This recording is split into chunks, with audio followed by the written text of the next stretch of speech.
असलेल्या मीरा रोड मध्ये नववर्षाच्या स्वागताच्या सेलिब्रेशनला गालबोट लागल्याचा प्रकार समोर आला आहे। गेल्या काही दिवसांपासून मराठी भाषिक नागरिकांवर अन्याय होत असल्याच्या घटना समोर येत आहेत। अशातच मीरा रोड मध्येही मराठी विरुद्ध भोजपुरी गाण्यावरून झालेल्या वादात एकाला जीव गमवावा लागला आहे। नववर्षाच्या स्वागताच्या वेळी झालेल्या हाणामारीत एका 23 वर्षीय तरुणाचा मृत्यू झाल्याने तणावाचे वातावरण निर्माण झाले आहे। या घटनेची स्थानिक पोलिसांनी नोंद घेत तपास सुरू केला आहे। मीरा रोड मध्ये न्यू इयर पार्टी दरम्यान भोजपुरी गाणे वाजवण्यावरून वाद झाला। मराठी गाणे वाजवायचे की भोजपुरी गाणे वाजवायचे यावरून सोसायटी मधल्या रहिवाशांमध्ये झालेल्या वादाला काही वेळातच हिंसक वळण लागले। या घटनेत एकाचा मृत्यू झाला। पोलिसांनी दिलेल्या माहितीनुसार नवीन वर्षाच्या पहिल्या दिवशी पहाटे 3च्या सुमारास ही घटना घडली। म्हाडाच्या गृहनिर्माण संकुलात नववर्षाचा जल्लोष सुरू होता। म्युझिक सिस्टीमचा जोरात आवाज आणि गाण्यावरून 2 गटांमध्ये वाद सुरू झाला। काही लोकांनी दुसऱ्या गटातील सदस्यांवर बांबू आणि लोखंडी रॉडने हल्ला सुरू केल्याने वादाने हिंसक वळण घेतले। यामध्ये राजा पेरियार या तरुणाचा जीव गेला।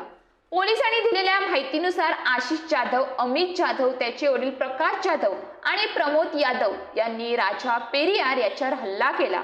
राजा पेरियार याच्यावर लाकडी दांडक्याने हल्ला करण्यात आला। डोक्यावर काठीने वार केल्याने तो गंभीर जखमी झाला। पेरियारचा सहकारी विपुल राय हाही हल्लेखोरांच्या निशाण्यावर आला। हल्लेखोरांनी विपुल राय याच्यावर लोखंडी रॉडने हल्ला केला। या भांडणात पेरियार आणि राय गंभीर जखमी झाले होते। दोन्ही जखमींना मुंबईतील केएम रुग्णालयात नेण्यात आले।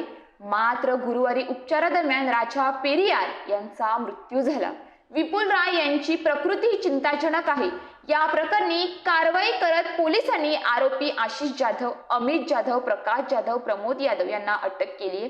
अटक करण्यात आलेल्या आरोपींची चौकशी केल्यानंतर पोलीस या प्रकरणाचा सखोल तपास करत आहेत।